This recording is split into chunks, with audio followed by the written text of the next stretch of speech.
Welcome to Education in Focus. I'm your host, Eliana Kernodle.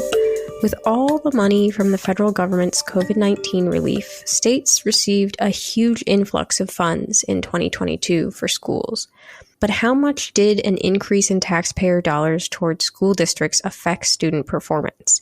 Here to discuss the answer to that question is Chalkboard News editor Brennan Clary. Brennan, how much did school funding increase in 2022, and what were the outcomes? Yeah, so according to the Census Bureau, the U.S. Census Bureau, schools received the largest increase in per-pupil funding year over year in 2022. So with a lot of federal agency data, we're a few years behind. They don't really have like a lot of current stuff. So that's from this year in the spring, but that's the most recent data we have is for 2022 because you're kind of just a few years behind. But essentially, the average U.S. public school spending per pupil in elementary and secondary schools rose 8.9% to $15,633 in fiscal year 2022 from the previous year, according to the U.S. Census Bureau's most recent annual survey of school system finance data. And that's directly from a post that the agency put out there this spring. And essentially, that's not necessarily equal across states. There are some states that spend a lot more. So, for example, New York State, they spent $29,873 per student on average. And then New York was followed by District of Columbia, Washington, D.C. They were spending $27,000. New Jersey spent $25,000. Vermont spent $24,000. And then Connecticut spent $24,000. And then you also had states that were spending a lot less. $9,000 in Utah, $9,600 in Idaho. Arizona spent around $10,000 per student in Oklahoma. Mississippi were both around the $10,000 mark. So there's a lot of variation there between the states.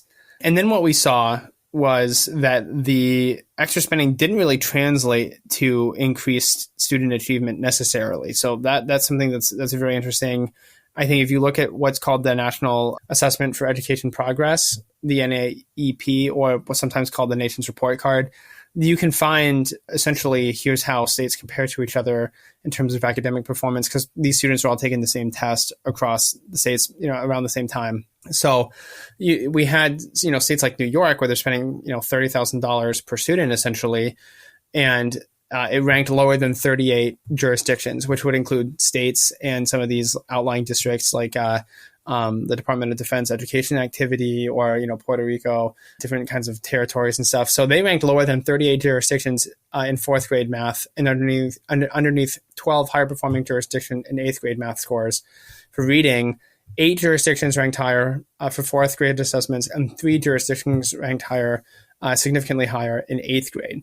So, despite having the highest spending per pupil in 2022, according to the academic achievement from the NAEP, they were not testing to that level, right? So they're spending a lot of money, and in fourth grade math, they're 39th essentially, significantly. So you can be tied with a lot of different other states too. So there's some of that ranking as well.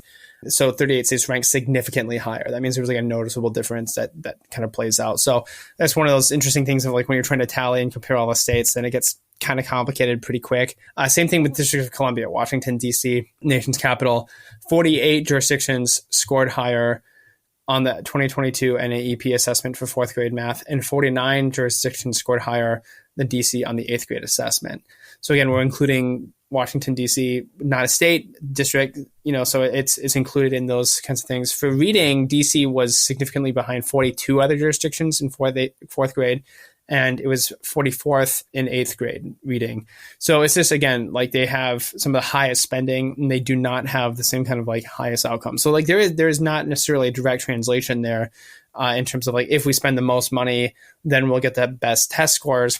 And I think some of this too could be related to pandemic shutdowns, right? Like school closures and coming back from that, who was still kind of holding out even into 2021, 2022 school year, or, those kinds of things, like who had the largest impacts from this academic, the academic hit from the school closures because of COVID. That could be maybe related to as well. There's a lot of confounding factors. Yeah, and definitely the money that they got didn't necessarily make up for those differences either. Yeah. So you can get extra money, but then it doesn't necessarily like translate to that academic performance.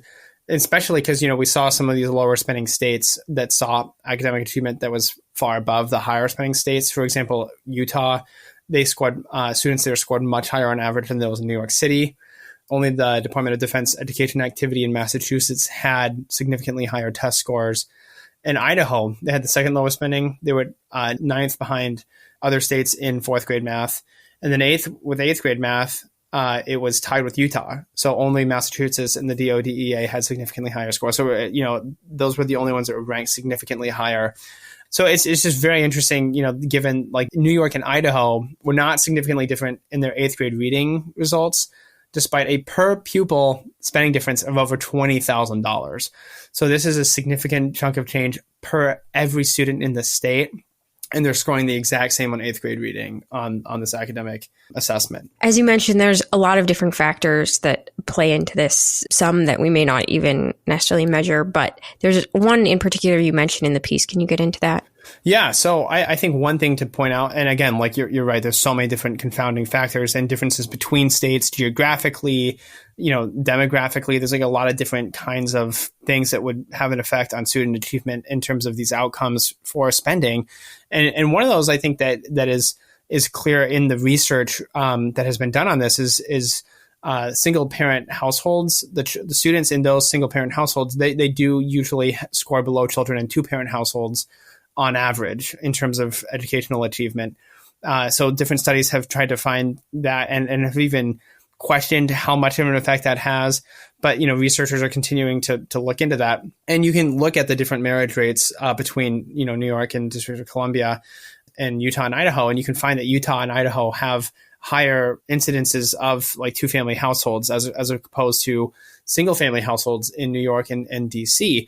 And so that does play into this, right? Like how much spending does it take to try to even that out in terms of the achievement gap if, a parent can help a child with homework even while the other one's at work, right? So there are these kinds of, social things that are just confounding, and a lot of other different things too, as I mentioned, the pandemic. And there's just so many different factors about this, but I think it's just good to bring up that there's a lot behind the scenes that can play a role in that. And it's not necessarily how much money a state gets from the federal government or how much money a state can raise for education that, in terms of educational outcomes, right? There's so much more at play there than just like a direct translation of, money equals better educational outcomes. Well, Brendan, thank you for your insights on this story. Listeners can keep up with this story and more at chalkboardnews.com.